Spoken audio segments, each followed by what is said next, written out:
Hello friends, welcome back to the new video. In this video guys, we are going to talk about how to set face lock in our Realme phone device. Guys, you want to set your face lock, so as you can set. And guys, now let's see how to set face lock in our Realme phone device. In this video guys, I am going to show you.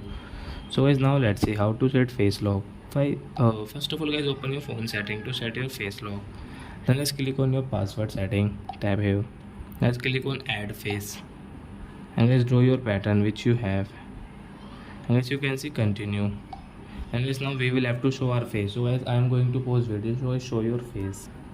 After show face guys, you can see this done option. So I tap here, and guys, now let's see.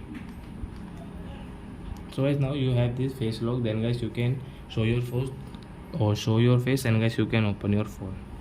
So I hope friends you have understood how to set face lock in our Realme phone device. So that's it guys, thanks for watching. Now we will meet on next video with new topic. Before going, please go and like my video, subscribe my channel. Bye bye friends.